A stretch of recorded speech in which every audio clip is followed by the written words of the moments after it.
Assalamualaikum warahmatullahi wabarakatuh. Waalaikumsalam warahmatullahi wabarakatuh. Apa kabar semuanya? Apa kabar geng semuanya? Apa sih kalau sekarang tuh bilangnya? Apa kabar guys? Ya kan? Apa kabar milenial? Kita ketemu lagi di RBM, Rumah Belajar Milenial Channel ya. Hari ini luar biasa ya, menemani puasa yang keberapa? 15 dengan cuaca yang sangat menantang, ekstrim ya, butuh perjuangan. Kalah pahlawan maksudnya. Belum ya, jadi puasa itu tantangannya luar biasa ya. Luar biasa, Sangat luar biasa. sangat luar biasa. Nah, teman-teman, kita nggak tahu di luaran sana bagaimana perjuangan anak-anak yang masih narik gerobak, ya kan? Banyak. Bawa karung, mereka tetap berpuasa, angkat 2 jempol, 4 dong. 4 jempol, Kaki. kaki. Ya, selamat berjuang teman-teman ya, mengelilingi bumi dan menikmati bumi karena emang masih suasana hari bumi nih. Oh, hari bumi hari ini. Iya dong, hari bumi. Jadi orang-orang bagaimana bisa survive di bumi yang satu ini. Sebagian menghancurkan, sebagian lagi mereka memelihara. Mereka menanam, mereka hidup di situ. Cuman disayangkan terlalu banyak orang yang menghancurkannya. Merusaknya banyak. Nggak imbang jadi. Ini di laut tambah banyak masker. Kenapa tuh? Ya, orang-orang menghancurkan dengan cara membuang sampah sembarangan. Jadi beberapa laut itu terkontaminasi oleh masker ya, sampah masker, Limbah masker lah ya? limbah masker, Itu bermacam rupa masker berarti. rupa-rupa lah, macam-macam ya. Oke, teman-teman RBM semua yang masih setia untuk menemani channel RBM ini, hari ini kita sudah bersama dengan Bung Jami ya. Beliau ini selain pendamping rumah belajar, juga ya, beliau ini selain pendamping rumah belajar juga pengusaha lele.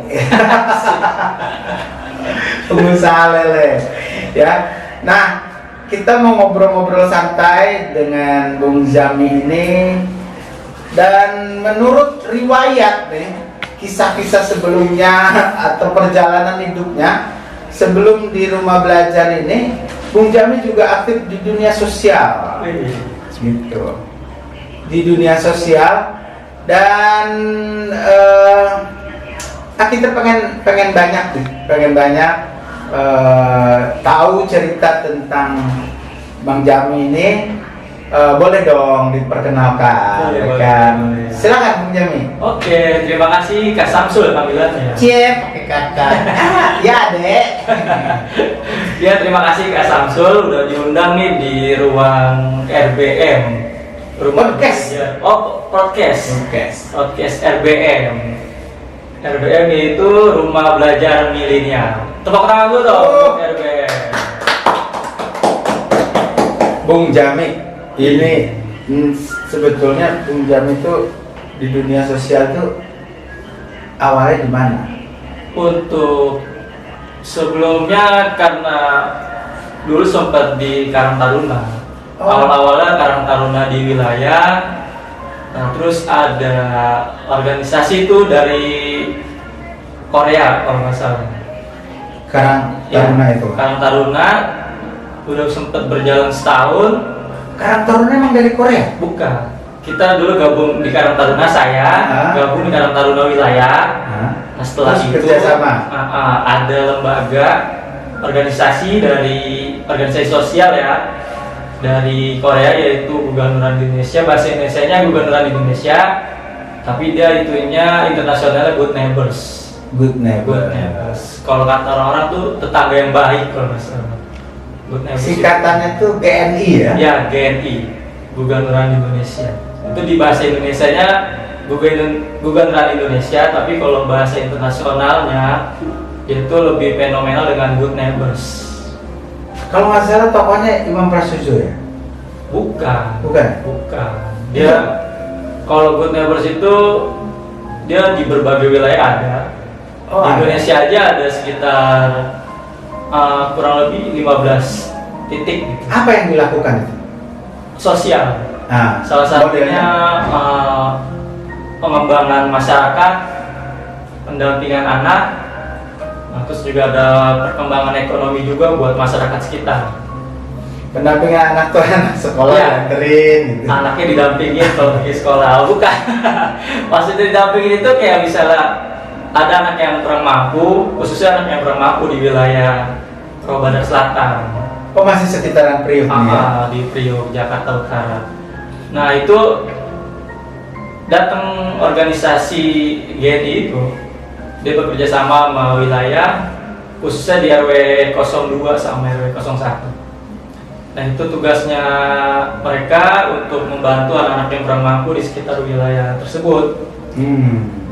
Salah satunya, jadi bagian saya ini ikut langsung ke lapangan. Pekerjaannya yaitu mensurvei. Surveyor. Iya. Enak juga surveyor ya. Ya utama survei dulu, survei anak yang memang kurang mampu. Surveyor teh hati-hati loh. Kenapa tuh? Sakitnya kencing manis. Setiap datang ke rumah dikasih teh. Oh iya pasti itu, pasti kasih ada. teh manis, kasih Iya. teh manis. Saya botol. Seminggu 5 kali lu kencing manis. Dan Iya, surveyor ya. Iya. Apa yang disurvei? yang pertama itu melihat kondisi rumah Kondisi rumah. anak. Jadi kalau emang rumah anak itu layak dibantu, itu kita survei langsung, kita ajukan datanya ke kantor pusat. Kantor pusat. Iya. Oh, jadi bantuannya itu untuk pendidikan Ya, terutama atau pendidikan. rumah tadi renovasi? Enggak, bukan. Bukan. Jadi ada juga kalau kita mau renovasi itu lihat emang kondisinya sangat memprihatinkan baru bisa kita bantu renovasi. Ada nggak sih titik yang paling diingat ketika jadi surveyor di situ? Oh, banyak. Salah satunya saya pribadi pernah ngalamin kondisi yang orang tuanya tuh emang dibilangnya terlalu emosi gitu. Kita nggak tahu emosinya karena kita atau emang karena ada masalah di rumahnya gitu kan. Kenapa cari anak-anak saya gitu kan? Iya. Nah salah satunya kayak kita datang ke rumah, kita ketok-ketok, kita salam. Nah mungkin kondisi di rumahnya itu kosong. Jadi kayak kalau diketok gitu langsung nyaring gitu bunyinya kan. Kita ketok, ketok, assalamualaikum, nggak didengerin tuh sama orang rumahnya. Padahal ada di dalam. Ada di dalam. Nah dia keluar, dia nggak terima, keberisikan katanya. Nggak terima kalau rumahnya diketok-ketok. Iya, karena keberisikan katanya. Nah, Bukan karena ngeliat wajah lo kayak orang Arab gitu kan? mungkin itu juga. Dia nggak bisa ngomong. Nah, udah gitu mana siang-siang ya kan. Mungkin kita juga ngeganggu dia, jam istirahat dia keganggu mungkin. Kita diomelin di situ. Kenapa? Ngapain? Siang-siang ngetok-ngetok. Saya mau survei Pak. Oh nggak usah kata dia. Saya nggak butuh disurvei katanya. Kita udah seperti itu melakukan. Kita udah melakukannya seperti itu. Kita dari sekolah apa? Kita mau ketemu Lukman, nama anaknya Lukman waktu itu. Dia nggak terima orang tuanya, nggak mau didatengin. Ya mungkin karena yang bisingnya itu ketok-ketok, nyaring bunyinya tuh jadi keganggu dia. Mungkin dari situ dia nggak terima kita. Jadi ya bingung juga nih antara sedih sama kesel kali ya orang tua. Iya makanya. Sedihnya anaknya Lukman memang butuh sekolah sebetulnya kan? Iya emang udah ada datanya dari sekolah juga emang yang mau dibantu anak itu. Tapi karena waktunya nggak tepat, akhirnya ngomel-ngomel. Orang tuanya ngomel-ngomel sama kita.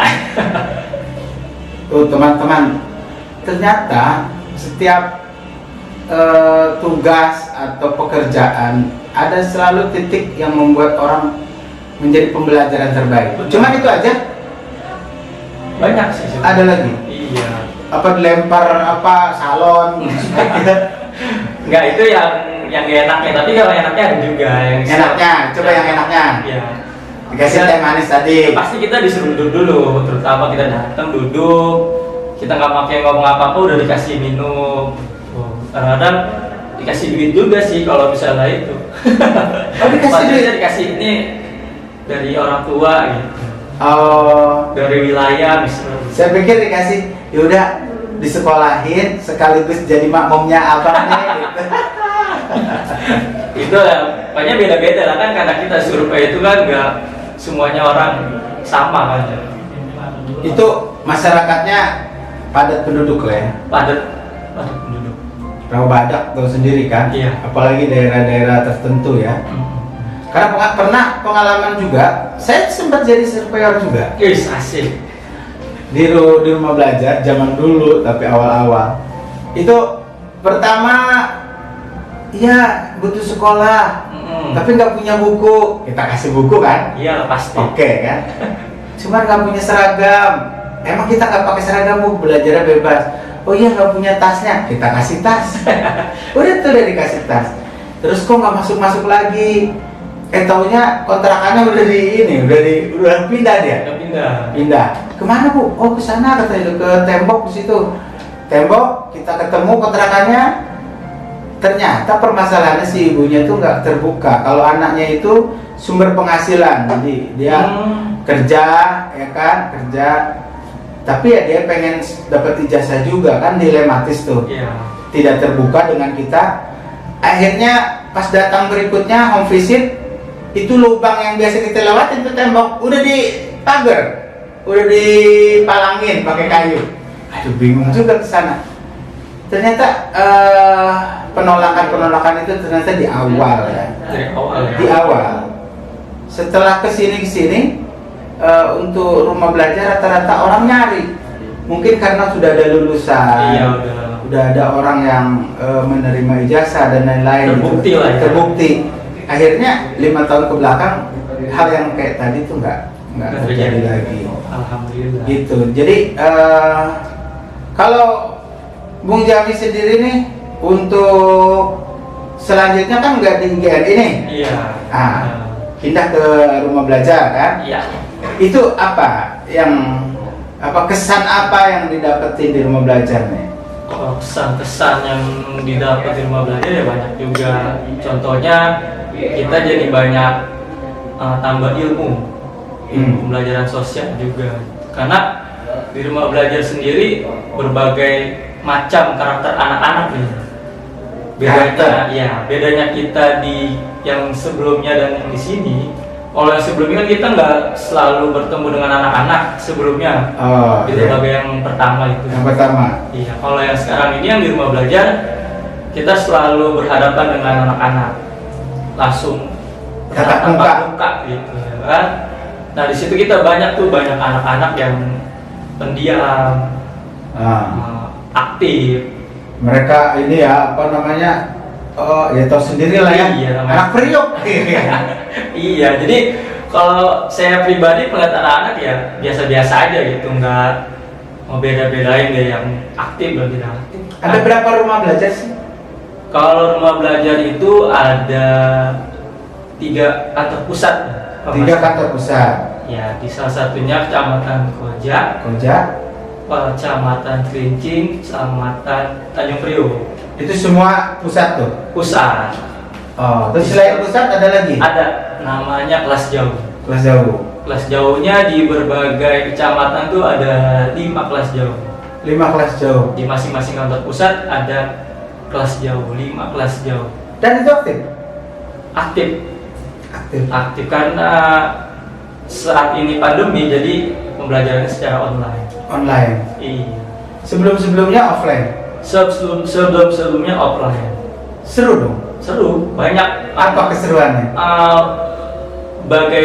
Gimana ya? Anak-anak juga banyak yang bekerja juga di luar sana, kerjanya malam, paginya bisa belajar. Ada yang paginya bekerja, malamnya belajar. Di kelas jauh rumah belajar. Rumah belajar. Jadi banyak juga bermacam-macam karakter anak sih. Saya bilang tadi kayak ada yang aktif, ada yang pendiam, ada yang cerewet gitu kan. Mereka semua ya anak-anak. Supaya nggak ada gap antara pendamping dengan anak-anak tuh gimana tuh?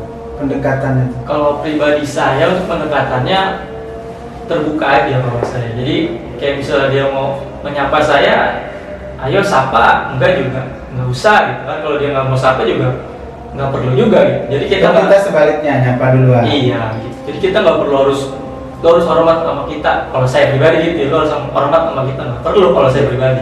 Beda sama kayak sekolah formal kali ya. Iya kalau Saya ini guru, kamu murid. iya. Enggak ya, kalau dia mau belajar enggak ya?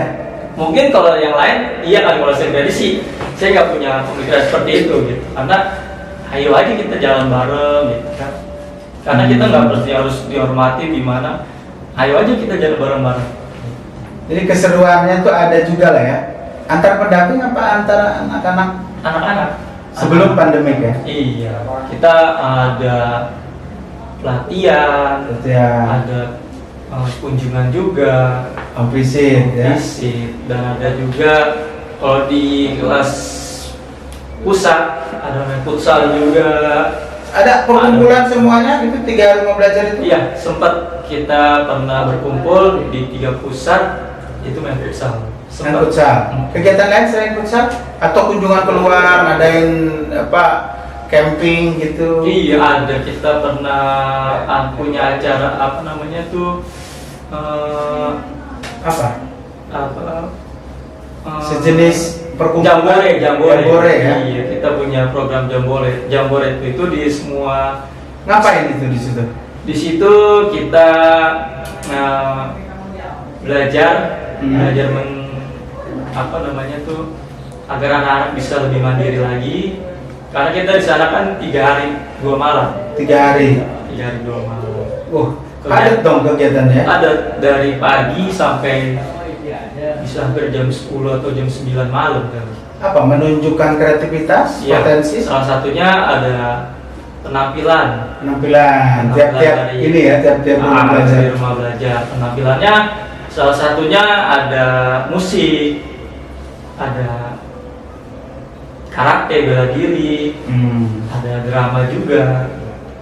Ada juga mungkin yang terkait dengan kepedulian ke masyarakat kali ya. Ada kita kalau kepedulian masyarakat, apalagi nih sekarang lagi ada bumi nih ya. Iya.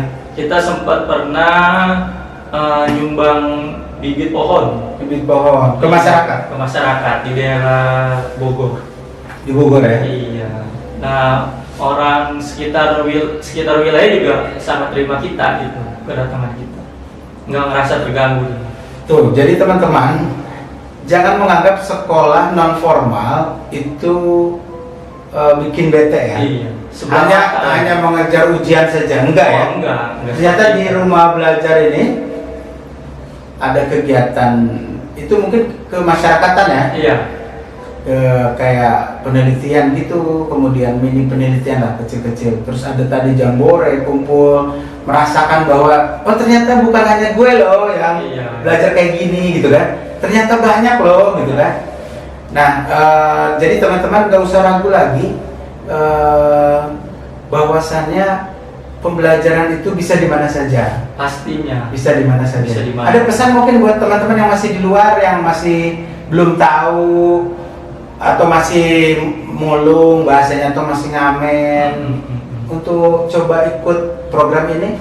Oke, untuk teman-teman yang di luar sana, saya berharap teman-teman bisa gabung di rumah belajar karena Tempatnya di mana tempatnya? tempatnya saat ini di Jalan Cikijang 2. Cikijang. Cikijang 2. Teman-teman bisa datang langsung ke tempat kita belajar, boleh daftar langsung atau boleh daftar via online juga bisa. Nanti kita siapin datanya kalau emang teman-teman mau. Dan harapannya teman-teman bisa belajar gabung di sini untuk lebih baik lagi ke depannya, karena belajar itu nggak mesti harus muda dulu, tua dulu gitu. Karena belajar itu kapanpun dan dimanapun harus belajar gitu. Karena setiap kejadian itu bakalan jadi pembelajaran buat kita nih. Pelajaran terbaik ya. Pelajaran terbaik pastinya. Keren juga ya statementnya. Ya teman-teman, apalagi pendamping-pendampingnya kayak model Bang Jam ini memiliki pengalaman di dunia sosial, kemudian pendampingan dan lain-lain. Jadi teman-teman boleh dicatat nomor teleponnya nih atau di link atau di bio ya. Iya. Bang Jami itu di rumah belajar mana standby-nya. Dan harapannya tadi luar biasa, semoga menjadi generasi yang bisa bisa menjawab tantangan zaman ya, karena pembelajarannya juga komputer ya. Iya. Komputer. Nah, itu saja bersama Bung Jami yang sudah bercerita banyak tentang pribadinya, tentang kegiatan sosialnya sampai sekarang di pendampingan anak-anak rumah belajar. Terima kasih Bung Jami. Ya, Sampai ketemu dan salam buat teman-teman RBM Channel ya. Silakan di klik, share, and comment. Assalamualaikum warahmatullahi wabarakatuh. Waalaikumsalam warahmatullahi wabarakatuh.